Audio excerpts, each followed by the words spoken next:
بسم اللہ الرحمن الرحیم۔ السلام علیکم ورحمۃ اللہ۔ آج کا موضوع ہے کہ 5 لوگوں کو مرتے وقت تکلیف نہیں ہوگی۔ حضرت سیدنا عثمان غنی رضی اللہ تعالیٰ عنہ نے فرمایا تھا، دنیا میں 5 لوگ ایسے ہیں جن کو مرتے وقت تکلیف نہیں ہوگی، ان کی روح آسانی سے نکلے گی۔ حالت نزا میں انسان کی آدھی روح اندر ہوتی ہے اور آدھی روح باہر ہوتی ہے، اور بندہ تکلیف میں ہوتا ہے۔ اس وقت انسان کو پیاس اتنی لگتی ہے کہ انسان یہ چاہتا ہے کہ 7 سمندر کا پانی پی جائے، اور اگر بالفرض 7 سمندر کا پانی وہ پی بھی جائے پھر بھی اس کی پیاس کبھی ختم نہیں ہوگی۔ روح نکلتے وقت انسان کو جو تکلیف ہو رہی ہوتی ہے وہ ناقابل بیان ہے۔ حضرت سیدنا عثمان غنی رضی اللہ تعالیٰ عنہ نے فرمایا، یہ 5 لوگ ایسے ہیں کہ انہیں مرتے وقت ذرا بھی تکلیف نہ ہوگی، یعنی موت آسان ہوگی اور بغیر تکلیف کے ہوگی۔ پوچھا گیا کہ جناب وہ کون سے 5 لوگ ہیں جنہیں موت کی سختی میں بھی نرمی میسر ہوگی؟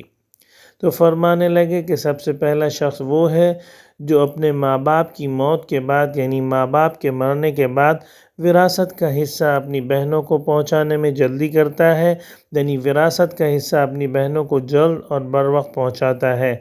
ایسا نہ ہو کہ بہن کے بچے بھوک سے بلکتے رہیں اور تم بہن کے حق پر قبضہ کیے بیٹھے رہے، اور بہن اس انتظار میں رہی کہ میرا بھائی کب مجھے میرے باپ کی وراثت میں سے حصہ دے گا۔ بہت بار یہ بھی دیکھنے میں آتا ہے کہ بہن کی شادی نہیں ہوئی جبکہ والدین دنیا سے رخصت ہو گئے، تو بھائی نے کہا کہ کوئی بات نہیں، جب بہن کی شادی کروں گا تو اسے حصہ اسے جہیز کی صورت میں دے دوں گا۔ یاد رہے کہ اسلام میں بہنوں کو جہیز دینا فرض نہیں، جبکہ ان کا وراثتی حق دینا فرض ہے۔ دراصل عورت کو جہیز دینا یہودیوں کی رسم ہے، اسلام اس کی ترغیب نہیں دیتا، لیکن اسلام میں عورت کا وراثتی حصہ دینا فرض ہے، یعنی جہیز دینا فرض نہیں ہے بلکہ اسلام میں بہنوں کو حق دینا فرض ہے۔ باپ کی وراثت سے بہنوں کو ان کا حق دینا فرض ہے۔ واضح رہے کہ والدین ترکے میں جس طرح ان کے نرینہ اولاد کا حق و حصہ ہوتا ہے، اس طرح بیٹیوں کا بھی اس میں شرعی حق و حصہ ہوتا ہے۔ والدین کے انتقال کے بعد ان کے ترکے پر بیٹوں کا خود تنہا قبضہ کر لینا اور بہنوں کو ان کے شرعی حصے سے محروم کرنا ناجائز اور سخت گناہ ہے۔ بھائیوں پر لازم ہے کہ بہنوں کو ان کا حق حصہ اس دنیا میں دے دیں، ورنہ آخرت میں دینا پڑے گا، اور آخرت میں دینا آسان نہیں ہوگا۔ حدیث مبارک میں اس پر بڑی وعیدیں آئی ہیں۔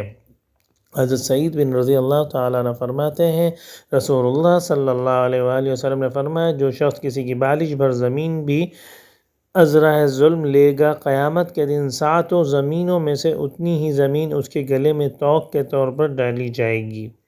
ایک اور حدیث مبارکہ میں حضرت انس رضی اللہ تعالیٰ عنہ فرماتے ہیں کہ رسول پاک صلی اللہ علیہ وآلہ وسلم فرمایا، جو شخص اپنے وارث کی میراث کاٹے گا، یعنی اس کا حصہ نہیں دے گا، تو اللہ تعالیٰ قیامت کے دن اس کی جنت کی میراث کاٹ لے گا۔ یاد رہے کہ یہ جہیز کی رسم اسلام کی رسم نہیں بلکہ یہودی کی رسم ہے، اور اس کا سب سے بڑا نقصان ہے کہ جس طرح یہودی کی عورت کو بغیر جہیز کے کوئی شخص قبول نہیں کرتا تھا، تو اس طرح آج اسلام میں بھی عورتوں کی شادیوں میں سب سے بڑی رکاوٹ جہیز کی لعنت ہے۔ غریب آدمی کی بیٹی بیٹھی بیٹھی بوڑھی ہو گئی، جہیز کا کوئی بندوبست نہ ہو سکا۔ اس طرح اگر کوئی شخص یہ کہے کہ میں بہن کا وراثتی حصہ تو نہیں دے سکتا، البتہ جب اس کی شادی کا وقت ہوگا تو جہیز دے دوں گا، لہٰذا فرمایا گیا کہ بہنوں کو بر وقت حصہ دینے والے کی روح موت کے وقت بڑی آسانی سے نکلتی ہے۔ ایک عورت کا بھائی جب فوت ہوا تو اس عورت نے بہت اصرار کیا کہ مجھے بھی قبرستان میں لے چلو، میں بھی اپنے بھائی کی قبر پہ جانا چاہتی ہوں۔ خیر اس کے اصرار پر قبول کیا گیا اور اسے قبرستان میں اس جگہ لے جایا گیا جہاں اس کا بھائی کی تدفین ہونے والی تھی۔ اس کو دیکھتے ہی دیکھتے میت کو قبر میں اتارا گیا اور اس کے بھائی کو مٹی کے سپرد کر دیا گیا۔ جب دعا کی باری آئی تو تمام عزیز و اقارب کے سامنے اس کی روتی ہوئی بہن نے آسمان کی جانب اپنے ہاتھ اٹھائے اور آسمان کی جانب دیکھا کہ اس کا دل رو رہا ہے، آنکھیں چھم چھم برس پڑی۔ اس نے ایک ایسی دعا کی کہ لوگوں کے مردہ ضمیر کو جگا دیا۔ روتی ہوئی بہن نے آسمان کی جانب دیکھ کر فریاد کی کہ اے میرے مالک، اے عدل کرنے والے، آج عدل کا دن آ گیا ہے، اے انصاف کرنے والے، آج میرا بھی انصاف کر دے۔ رو رو کر کہنے لگی، میرے مالک، تو میرے اس بھائی کو اپنی رحمت سے دور رکھنا، پھر اس ظالم بھائی کو اپنی رحمت سے دور رکھنا، ایسے دور رکھنا جیسے اس نے میرے والدین کی وراثت سے مجھے دور رکھا ہے۔ میرے بچے بھوک سے بلکتے رہے اور اس میرے ظالم بھائی کو میرے بچوں پر ذرا بھی ترس نہ ہے۔ میں نے اپنے بچوں کو حرام جانور کا گوشت کھلانے پر مجبور ہوئی اور میرے بچوں نے بڑی ہی غربت کی زندگی گزاری ہے، جبکہ میرے اس ظالم بھائی کو کبھی بھی حیا نہ آئی، کبھی بھی شرم نہ آئی، کبھی بھی رحم نہ آئے کہ میں اپنی بہنوں کی وراثت کا جو ان کا حق ہے اسے ادا کر دوں۔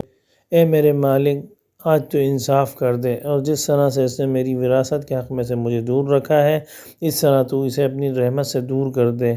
تو اے میرے بھائیوں، صرف ایک لمحے کے لیے اپنے دل پر ہاتھ رکھ کر یہ سوچو کہ جب تم اپنی بہنوں کو ان کی وراثت کا حق ادا نہیں کرو گے تو کیا تمہاری بہنیں تمہارے لیے مغفرت کی دعا کریں گی یا جہنم کی دعا کریں گی؟ بہن کے لیے ظالم بن کے مرو گے یا مظلوم بن کے؟ اے نوجوان، بہن کا حق ایسا ہے جیسے خنزیر کا گوشت کھانا۔ حضرت سیدنا عثمان رضی اللہ عنہ نے فرمایا، اے مسلمان، بہن کے حق بر وقت ادا کر دینے والے شخص کی روح مرتے وقت بڑی ہی آسانی سے نکلے گی۔ پھر فرمایا، کثرت سے صدقے کرنے والا، کثرت سے صدقہ کرنے والا شخص، یعنی ایسا شخص جو اللہ اور اس کے رسول کی رضا کے لیے اپنے مال و دولت میں سے یوں صدقہ کرتا ہے کہ جو اپنے ایک ہاتھ سے کسی کو دیتا ہے تو دوسرے ہاتھ کو پتہ بھی نہ چلے، یعنی دوسرا انسان وہ ہے جو کثرت سے صدقہ کرے گا تو اس کی موت کے وقت اس کی روح آسانی سے نکلے گی اور جان کنی کا عمل اس کے لیے تکلیف دہ نہیں ہوگا۔ نمبر 3، ایسا انسان جو اپنی فیملی سے اچھا سلوک کرنے والا، یعنی اپنے ماں باپ، بیوی بچوں اور بہن بھائیوں سے نرم دلی کا رویہ رکھنے والا ہے، اپنے بیوی بچوں سے پیار کرنے والا ہے، حلال کا لقمہ کما کر اپنے بیوی بچوں کی کفالت کرنے والا ہے، حلال کمائی سے بچوں کی پرورش کرنے والا، بیوی کو حلال کا لقمہ کھلانے والا۔ بزرگان دین فرماتے ہیں کہ جب رزق تنگ ہونے لگے تو دسترخوان کو وسیع کر لیا کرو، یعنی اپنے بیوی بچوں پر خرچ کرنا بھی صدقہ ہے، انہیں کھلانا پلانا بھی صدقہ ہے۔ لہٰذا ایسا شخص جو اپنی فیملی یعنی بیوی بچوں پر خرچ کرتا ہو اور ان سے حسن سلوک کرتا ہو تو جب وہ دنیا سے رخصت ہوگا تو اس کی روح نکلنے میں آسانی ہوگی، اسے کوئی تکلیف نہ ہوگی۔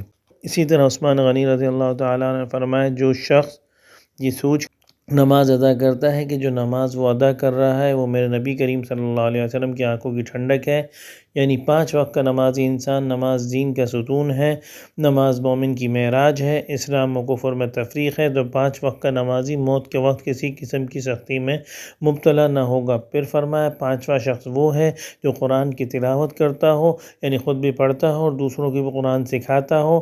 پھر فرمایا، راتوں کی تنہائیوں میں اٹھ اٹھ کر قرآن کو پڑھا کرو اور قرآن پڑھتے وقت رویا کرو۔ فرمایا کہ اگر رونا نہ بھی آئے تو رونے کی کوشش کر لیا کرو۔ حضرت علی حجویری گنج بخش رحمۃ اللہ نے کسی نے پوچھا، حضرت اگر رونے کی کوشش بھی کریں پھر بھی رونا نہ آئے تو پھر کیا کریں؟ تو فرمایا، تو پھر اپنے مقدر پہ رویا کرو کہ تم اتنے سنگ دل ہو گئے ہو کہ تمہاری آنکھیں آنسو نہیں بہاتی۔ اللہ سے دعا ہے کہ ہم سب مسلمانوں کے وقت موت کی سختیوں کو ختم فرما اور ہمارا خاتمہ ایمان پر نصیب فرما۔ وآخر دعوانا ان الحمد للہ رب العالمین۔